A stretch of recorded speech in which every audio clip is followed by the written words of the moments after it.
رب اشرح لي صدري ويسر لي أمري واحلل عقدة من لساني يفقهوا قولي. رب اشرح لي صدري ويسر لي أمري واحلل عقدة من لساني يفقهوا قولي.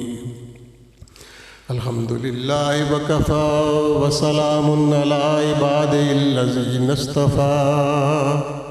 أما بعد، أعوذ بالله من الشيطان الرجيم. بسم الله الرحمن الرحيم. وما أرسلناك إلا رحمة للعالمين. صدق الله مولانا العظيم. إن الله وملائكته يصلون على النبي يا أيها الذين آمنوا صلوا عليه وسلموا تسليما. اللهم صل على سيدنا ومولانا محمد وآل سيدنا ومولانا محمد معدن الجود والعطاء والكرم. الصلاة والسلام عليك يا سيدي يا رسول الله وعلى آلك وأصحابك يا سيدي يا حبیب اللہ. برادران طریقت، ہمارے بھائی نے کہا ہے کہ رشتہ مناقیت یا نکاح یا شادی کے موضوع پر کچھ گفتگو کر دیں. اللہ کی طرف سے ان کی کتاب اور نبی کی اقوال اور سنت کسی لحاظ سے بھی دین اور دنیا کے تمام معاملات سے خالی نہیں. ہر طریقے سے، ہر رخ سے، جس طرف سے بھی آپ دھیان لگائیں، معلوم کریں، قرآن سے سوال کر لیں تو قرآن کہتا ہے کہ کوئی خشکی تری ایسی نہیں جو میں نے بیان نہیں کی. دیکھیں، یہ جو رشتہ اللہ نے اس کائنات میں بنایا، پہلے یہ رشتہ بنا، اس رشتے سے پھر ساری کائنات میں انسان کا سفر ہوا. کیسے؟ نکاح میں 6-7 امور آتے ہیں. مرد، عورت، نکاح، گواہ، حق مہر، ولیمہ، اور پھر اس کے بعد اگر خدا نخواستہ یہ نظام نہ چلے تو طلاق. ہر چیز کے متعلق قرآن نے واضح طور پہ ہر راہ بتا دی ہے کہ کیا صورتحال ہو تو کیسے کرنا چاہیے. بنیادی چیز کہ شادی کے لیے عورت اور مرد، اس کے متعلق اللہ اور اس کے رسول کا کیا قانون ہے. جیسے کہ مرد کو اللہ نے فضیلت دی بعض مقام پر، اسی طرح عورتوں کو فضیلت دی ہے بعض مقام پر. بعض جگہ پہ ادب کے لحاظ سے، فضیلت کے لحاظ سے عورت کا مقام بلند ہے، بعض جگہ پہ مرد کا مقام بلند ہے. پہلی بات کہ مرد کیسا ہو، عورت کیسی ہو، اللہ نے اور رسول نے کیا بیان کیا ہے کہ اس کے مطابق نکاح کی طرف میں بعد میں آؤں.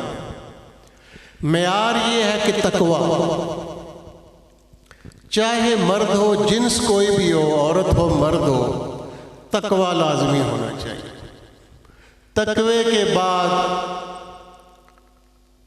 صورت اور سیرت یہ اچھی ہونی چاہیے. جس عورت سے رشتہ ہو رہا ہے اس کے متعلق قرآن کیا کہتا ہے؟ قرآن کہتا ہے کہ اللہ کی طرف سے تمہیں عورتوں کا دسترس بنایا گیا. ہاتھ درا بنایا گیا، تم ان کے اوپر ہاتھ دھرنے والے، اور وہ تمہارے آگے تمہاری زینت ہے، تمہاری کھیتی ہے۔ کھیت اور کھیتی ایسی منتخب کی جاتی ہے جس میں سے فصل اچھی ہو۔ اس لیے اللہ کے محبوب نے فرمایا کہ دیکھو، المعجم کبیر کی حدیث، کہ دیکھو گوبر سے پھول نہ ڈھونڈنا،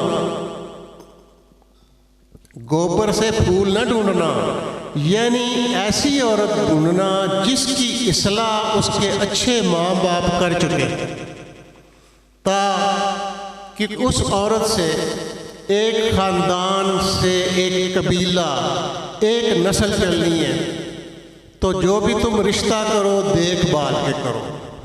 دوسری بات،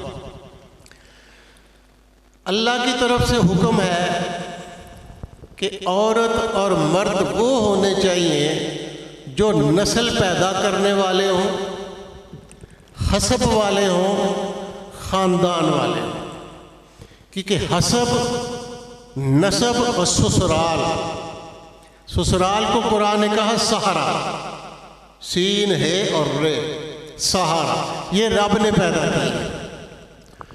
جب یہ دو خاندان آپس میں ملتے ہیں تو ایک نیا خاندان تشکیل دیتا ہے۔ جو خاندان ملنے سے پہلے معیار دیکھو تقویٰ کا، اگر وہ تو ہے، شکل صورت بھی ہے تو بہت اچھا، ورنہ نبی کریم صلی اللہ علیہ وسلم نے فرمایا اگر عقل نہ ہو، ایمان نہ ہو اس خوش بخت یا خوش سیرت میں، تو اس کے بجائے کالے ہونٹوں والی عورت اور کان کٹی عورت سے نکاح کر لو، لیکن وہ نیک بخت ہو، اولاد پیدا کرنے والی۔ ایک اور بات، یہ بہت عام میڈیکل میں بھی آج آ چکا ہے، بیٹھے ہیں جانتے ہیں کہ ڈاکٹروں نے منع کر دیا ہے کہ کفر کے اندر انتہائی نزدیکی رشتے نہ کیے جائیں۔ اس کا ثبوت بھی مسلم کی حدیث میں موجود ہے۔ نبی کریم صلی اللہ علیہ وسلم نے فرمایا آپس میں انتہائی قریبی رشتے نہ کرو، اس سے اولاد کمزور پیدا ہوگی۔ اور یہی بات ہے، جو بچے نارمل پیدا ہوتے ہیں، کمزور پیدا ہوتے ہیں، وہ اسی وجہ سے ہوتے ہیں۔ آگے چلیے، اب آ گیا نکاح۔ نکاح کیا ہے؟ نکاح یہ ہے کہ ایک نیک مرد اور عورت کے درمیان رشتہ ازواج شرعی طور پر منعقد کر دیا جائے، طے کر دیا جائے۔ نکاح کی شرائط کیا ہے؟ نکاح کی شرائط یہ ہے کہ سب سے پہلے لڑکے اور لڑکی سے پوچھا جائے، ان کی ایما لی جائے۔ صرف ان کے والدین یا وکیل کی رضا سے نکاح نہیں ہوگا، جب تک کہ دونوں فریق، عورت اور مرد، باہمی طور پر رضامند نہیں ہوں گے۔ وہ اپنی زبان سے سر کے اشارے سے عورت اقرار نہ کرے گی، اس وقت نکاح نہیں ہوگا۔ نکاح کے دوران کیا چیز؟ سب سے پہلے ایجاب و قبول، اور صرف یہی ایک شرط ہے جس کو قرآن نے واضح طور پہ بیان کیا ہے، ایجاب اور قبول، آپ کی طرف سے کہا جائے اور ان کی طرف سے جواب دیا جائے کہ ہاں۔ آگے ہے حق مہر۔ اب حق مہر کیا ہے، اس کی شرعی مقدار کیا ہے، اور آج ہم لوگوں میں اس کے متعلق کیا کیا کباتے ہیں۔ حق مہر کے متعلق نبی کریم صلی اللہ علیہ وسلم کی طرف سے کوئی پابندی نہیں ہے۔ یہ جو ایسی وضعی حدیثیں بیان کی جاتی ہیں، ان کا کچھ بھی نہیں۔ حق مہر شرعی وہ ہے جو آسانی سے لڑکے والے ادا کر دیں۔ اب یہ حق مہر رکھا کیوں گیا ہے، اس کی حقیقت کیا ہے؟ حقیقت یہ ہے کہ اسلام میں سب سے پہلی بات ہے پاکیزگی اور طہارت۔ جب تک نکاح نہ ہو، کلمے کلمات ایجاب و قبول حق مہر نہ ہو تو وہ نکاح نہیں ہوگا، زنا ہو۔ جب اسے شرع کی بندش کر دی جائے، گرفت کر دی جائے، تو وہی حلال چیز حرام چیز حلال میں بدل جائے گی۔ اگر نہیں کریں گے تو وہی چیز حرام رہے گی۔ اب آگے حق مہر اگر 2000 کرتے ہیں ہمت، 10,000 کرتے ہیں تو تب بھی حکمت۔ اس میں یہ کوئی نہیں ہے کہ یہ 225 روپے یا 30 روپے، ایسی کوئی چیز نہیں، اللہ کی طرف سے۔ اچھا، اللہ نے محبوب کو حکم دیا اور محبوب نے خود بھی اور اپنے صحابہ کو بھی ان کے اندر ایسی مثالیں دی ہیں کہ تھوڑی سی مقدار میں بھی، حتیٰ کہ ایک صحابی کے پاس حق مہر کے لیے کچھ نہیں تھا تو نبی کریم صلی اللہ علیہ وسلم نے فرمایا کہ تو اس نکاح کے بدلے کیا خدمت کر سکتا ہے اس عورت کی یا اس کی خاندان کی؟ تو انہوں نے کہا میں قرآن پڑھا سکتا ہوں۔ نبی نے فرمایا ٹھیک ہے، اس پڑھانے کے بدلے میں تیرا نکاح ہو جائے گا، کر دیا۔ لیکن وہ بھی آیا کہ 400 درم اور 4,000 درم بھی حق مہر ہوا۔ اب نکاح کے لیے جو ہم جنس مخاطب کرتے ہیں، سب سے پہلی کہ نبی کریم صلی اللہ علیہ وسلم کی سنت یہ بتاتی ہے کہ سوائے سیدہ عائشہ الزکیہ کے کوئی نکاح آپ نے کنواری عورت سے اور نہیں کیا۔ اس میں کیا لاجک ہے کہ معاشرے میں جو پسے ہوئے لوگ ہیں، جو بے کس لوگ ہیں، جو بے سہارا لوگ ہیں، یہ بھی خیال رکھا جائے کہ ان کے سروں پہ ہاتھ رکھیں۔ اسی لیے فقہا بھی کہتے ہیں کہ نکاح کرو، مرد کرے تو اپنے خاندان میں جس عورت سے نکاح کرے یہ دیکھے کہ وہ خاندانی لحاظ سے ان سے ذرا کمزور ہو تاکہ ان کی پرورش ہو سکے۔ پھر نبی نے فرمایا کہ نکاح یہ ہے کہ عورت مرد کی لونڈی بنا دی گئی۔ نبی نے فرمایا اب تم دیکھو کہ تم جس کو لونڈی دینے لگے ہو، بنانے لگے ہو، کہیں وہ فاسق اور فاجر تو نہیں؟ یہ صرف مرد کی طرف سے نہیں، عورتوں کی طرف سے ہے، بچی والوں کی طرف سے ہے۔ وہ دے رہے ہیں تو دیکھیں کہ جس کو ہم اپنی بیٹی دے رہے ہیں کیا وہ دینی لحاظ سے، اخلاق کے لحاظ سے، شرافت کے لحاظ سے افضل ہے یا پیسے اور بدماشی کے لحاظ سے ہے؟ اگر وہ ہوگا تو وہ معیار نہیں، اگر یہ ہوگا تو یہ معیار ہوگا۔ پھر اس کے بعد ہاتھ رسی کے بعد نبی کریم صلی اللہ علیہ وسلم نے فرمایا کہ مہر ادا کرو۔ ایک وہ ہوتا ہے جو معجل ہے۔ معجل کا مطلب جیسے ہی نکاح ہونا ہے پہلے حق مہر ادا ہونا ہے اور پھر نکاح ہونا ہے۔ یہ ہے اس نکاح کو حلال کرنے کی شرط۔ ایک ہوتا ہے حق مہر غیر معجل۔ غیر معجل ہے تحفظ کے لیے۔ یہ سارے معاملات میں اس لیے بیان کر رہا ہوں کہ کچھ چیزیں آپ سمجھ میں نہیں ہوتی۔ وہ اس لیے ہوتا ہے کہ آپ نے حق مہر 5,000 لکھوایا، غیر معجل آپ 50,000 روپیہ لکھوا رہے ہیں، ایک مکان لکھوا رہے ہیں یا پلاٹ لکھوا رہے ہیں۔ کس صورت میں؟ کہ اگر ان کے درمیان جدائی ہو جائے، طلاق ہو جائے تو وہ عورت ایسے ہی گھر سے نہ چلی جائے، کچھ لے کے جائے، وہ اس صورت میں ادا کیا جائے۔ اور بات اگر خوشی بسی ساری زندگی گزر جائے تو پھر حق مہر غیر معجل لکھے کا لکھا رہے گا، اس کی ادائیگی کوئی نہیں۔ اس کے بعد ایک اور چیز ہے، دعوت ولیمہ۔ دعوت ولیمہ نکاح کے بعد یہ دوسری سنت ہے، اور یہ نبی کریم صلی اللہ علیہ وسلم کا طریقہ ہے۔ بلکہ آپ نے اپنی پیاری بیٹی سیدہ فاطمہ سلام اللہ کا جب نکاح فرمایا حضرت علی مشکل کشا کے ساتھ، تو حضرت علی سے پوچھا کہ تمہارے پاس کچھ پیسے ہیں اس نکاح کی تقریب کے لیے اور ولیمے کے لیے؟ انہوں نے کہا نہیں۔ اب نے فرمایا جاؤ زرہ بیچو اور پیسے لاؤ اور آ کے ایک بکری خریدو اور اس سے ولیمہ کرنا۔ گویا یہ خاص چیز ہے۔ اچھا ولیمہ کیوں کیا جاتا ہے؟ اس لیے کہ اللہ نے آپ کو ایک نعمت سے نوازا ہے۔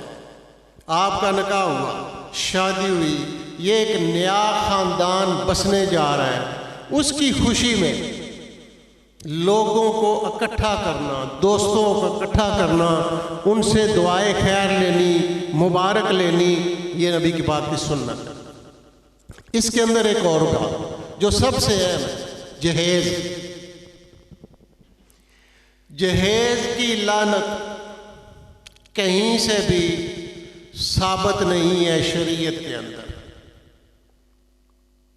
نبی نے اگر اپنی پیاری بیٹی کا نکاح کیا تو صرف ایک چمڑے کا بستر تھا جو آپ نے دے دیا، بس۔ باقی حضرت علی مشکل کشا نے جو زرہ بیچی اس میں سے بکری خریدی اور چند درم بچے اس میں سے گھر کا سامان لیا۔ جہیز کے لیے کو مطالبہ کرنا انتہائی کبھی۔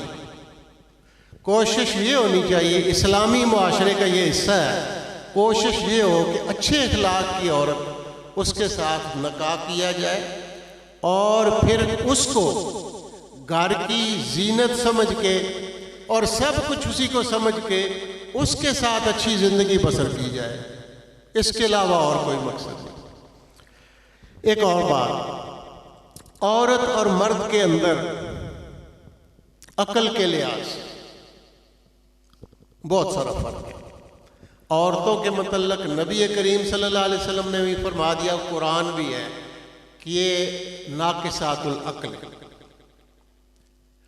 مرد کو اللہ نے فولیت بخشی اور پھر مرد کو فوقیت اس واسطے بخشتی کہ مرد کی پسلی میں سے ہی عورت پیدا ہوئی ہے، اور عورت کے متعلق نبی نے فرما دیا کہ مرد کی پسلی سے پیدا ہوئی اور پسلی ٹیڑھی ہے، اگر زور لگاؤ گے تو وہ ٹوٹ جائے گی، اگر محبت سے نرمی سے سیدھا کرو گے تو وہ تمہارے کام آ جائے گی۔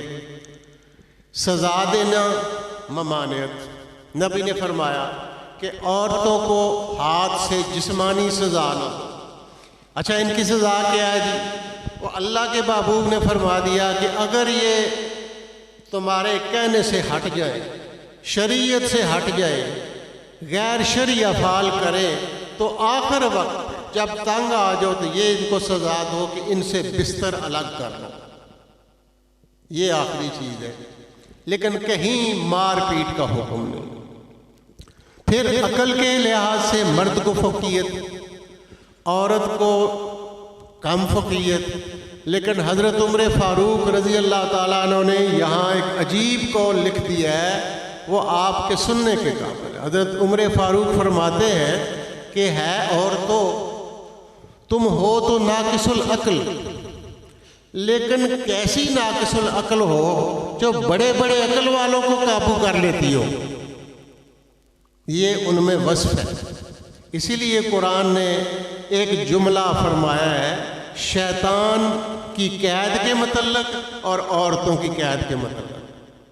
جب یوسف علیہ السلام کو اس عورت کے ساتھ واسطہ پڑا زلیخا نامی، تو سب سے پہلے تو انہوں نے دعا کی اللہ سے کہ یا اللہ ان عورتوں کے مکر سے بہتر ہے مجھے جیل میں رہنا پڑے اور جیل میں ہی مجھے رہنے دیں۔ جواب میں اللہ نے یوسف علیہ السلام کو فرمایا دیکھو شیطان کا مکر ہے بودا بادا، ہلکا پھلکا، ان قید کن ضعیفہ، وہ مکر کرتا ہے ضعیف۔ تم ایک بار کلمہ لا حول ولا قوت الا باللہ پڑھو گے وہ بھاگ جائے گا، لیکن عورتوں کے مکر سے ہوشیار رہنا، ان کیدکن عظیم، یہ بہت عظیم۔ اس کا ایک ہی حل ہے کہ یہ دونوں مل جل کے، عورت گھر کی حکمران ہے اور ملک کی حکمران عورت نہیں ہے، مرد ہے۔ عورت کے حوالے سارے نظام مملکت نہیں کیے جا سکتے سوائے گھر کے نظام کے، بچوں کے نظام کے۔ اب عورت ماں بنتی ہے تو اسے کیوں یہ صلہ دیا گیا ہے کہ تیرے قدموں میں جنت ہے؟ اس کی وجہ یہ ہے کہ عورت مشقت برداشت کرتی ہے اپنے رحم کے اندر، اور اس کا جو رحم ہے یہ بھی آپ کو بتا دوں وہ اللہ کی صفت رحمان کے ساتھ جڑا ہوا ہے۔ اس رحم کے اندر اللہ اس بچے کو 9 ماہ تک پرورش دیتا ہے، اور وہ جو دکھ اور تکلیف سہتی ہے مرد وہ ایک رات بھی نہیں نکال سکتا۔ اللہ نے پھر اسے یہ اجر دیا ہے کہ تو نے جس کو اپنی کھوک سے جنم دیا ہے وہ ساری عمر تیرے قدموں میں سر رکھے گا۔ اب اس کے لیے، اولاد کے لیے ماں کا مقام، اور اس گھر والی کے لیے اس کے خامن کا مقام۔ نبی نے فرما دیا اگر میں کسی مخلوق میں سے کسی کو سجدے کا حکم دیتا تو سب سے پہلے بیوی کو حکم دیتا اپنے خامن کو کرے۔ اب یہ نظام چلتا ہے مل کے، کہیں عورت کے اوپر ذمہ داریاں ایسی آتی ہیں جو مرد نہیں ادا کر سکتا۔ مرد عقل کا غلبہ ہے اور شہوات نفسانی کا غلبہ ہے مرد کے اوپر۔ عورت کے اندر شہوات نفسانی کا اس سے 100% غلبہ ہے، لیکن عقل نہیں۔ لیکن عجیب اللہ نے ہمت دی ہے عورت کو کہ ان شہوات نفسانی پہ اپنی معمولی عقل سے کنٹرول رکھتی ہے۔ جس قدر جلدی مرد بیٹھتا ہے عورت نہیں بیٹھتی۔ یہ اللہ نے اس کی نفسیات میں صبر استقامت رکھ دی ہے۔ اس کے جو اجر ہے رب کے ہاں وہ اس دنیا بھی رکھا ہے اور آخرت میں بھی رکھا ہے۔ دنیا کے اندر ماں اور باپ اور اولاد کا اپنا مقام، آخرت میں میں 3-4 آیات کے آپ کو حوالے دے کے پھر بات ختم کرتا ہوں۔ نبی کریم صلی اللہ علیہ وسلم کی طرف سے بھی یہ بشارت ہے کہ چھوٹے بچے معصوم دودھ پیتے جو دنیا سے گزر جائے وہ ماں اور باپ کی مغفرت کرتے ہیں، سفارش کرتے ہیں، شفاعت کرتے ہیں۔ اور اس کے علاوہ یہ بھی حکم قرآن پاک نے دے دیا کہ روز محشر جب اللہ کے نبی، صالحین، اولیاء کبار اللہ انہیں اختیار دے گا تو حکم فرمائے گا کہ اس نہر کوثر میں سے چھوٹی چھوٹی نالیاں نکال کے لے جاؤ اپنی اولاد کے لیے، اپنی ازواج کے لیے جو تمہارے ساتھ رہے، جو صالح تھے، ان سے خود بھی پیو اور انہیں بھی پلاؤ۔ اولاد کے متعلق حکم ہے کہ جب روز محشر تمہیں نیک اعمال زیادہ ملے، تمہارے والدین ہیں جن کے اعمال صالحہ میں کچھ کمی ہے، تو اگر تم چاہو گے تو تمہارے نیک اعمال میں سے تمہارے والدین کو بھی حصہ ملے گا۔ یہ روز محشر کا معاملہ ہے۔ اس دنیا کے اندر بھی اللہ تعالیٰ نے اپنے اولاد کو اس نعمت کے ساتھ نوازا ہے جو کہ والدین کے لیے قابل فخر اور قابل صد احترام ہے۔ اسی لیے حکم ہے کہ اللہ تعالیٰ کا کوئی بھی بندہ جب اس کے والدین زندہ ہیں تو ان کی خدمت کرے، ان کے بعد پھر کسی کا مرتبہ ہوگا، چاہے وہ استاد ہو یا پیر و مرشد ہو۔ اگر والدین کے حقوق نہ ادا کرے، حتیٰ کہ یہ ہے کہ زکوٰۃ کے معاملے میں بھی کہہ دیا گیا کہ عورت اور مرد کے جو نسب والے ہیں، جو اس کے قریبی ہیں، باپ بیٹا، بیٹی ماں، دادا دادی، ان کو زکوٰۃ نہیں لگ سکتی۔ کیوں؟ وہ اصل کے خدمتگار ہیں۔ میل کے نہیں. تمہیں جو مال ملتا ہے سب سے پہلے وہ اپنے والدین کے لیے، اگر والدین کو ملتا ہے تو وہ اپنی اولاد کے لیے صرف کرے. ایک اور بات، بیوی بچوں کے پرورش میں یہ جمع کی پونجی نہیں ہے، بلکہ اللہ کے حبیب نے فرما دیا ہے کہ کل کے لیے اپنی بیوی اور بچوں کا رزق روزی رکھو پسماندگان کے لیے. اور دیکھو اگر تمہیں اللہ نے کچھ مال عطا کیا جائے تو ضائع نہ کر جاؤ، اپنی اولاد کے لیے کچھ چھوڑ کے جاؤ. یہ کچھ اور معاملہ ہے. اس کی مثال نبی کریم صلی اللہ علیہ وسلم کے زمانے میں بھی ملتی ہے. ایک صحابی ہے حضرت معاذ بن جبل، انتہائی امیر صحابی، ان کی 4 بیویاں، بچوں کا پتہ نہیں کتنا شمار ہوگا. تو جس دن ان کا وصال ہوا تو حدیث میں آتا ہے کہ ان کی 4 بیویوں کو 1 لاکھ درہم ورثے کا ملا تھا. اب بتائیے ان کا مال کتنا ہوگا. تو وہ صحابی رسول تھے، ہم سے بڑھ کر 1000 درجہ بڑھ. اگر ان کے ایمان میں کوئی فرق نہیں آیا تو صرف اتنی ساری بات ہے کہ اس مال کو دل میں نہ رکھیں، ہاتھ میں رکھیں، تقسیم کر دیں. اپنی اولاد کو کبھی بھی تنگ دست نہ چھوڑ کے جائیں، ان کے سب حقوق کا خیال کریں. اللہ تعالیٰ سے دعا ہے کہ یہ تھوڑا سا جو ٹائم مجھے ملا ہے میں اس میں جو کوئی عرض کر سکتا ہوں کر دیا. آپ سب کو مجھے بھی اپنی نعمتوں سے نوازے، اور جس رشتے کی طرف کاشف صاحب جا رہے ہیں اللہ تعالیٰ اس بچے کے نصیب اچھے کرے، اور یہ قدم جو ہے یہ شادی مبارک ثابت ہو. وما علینا الا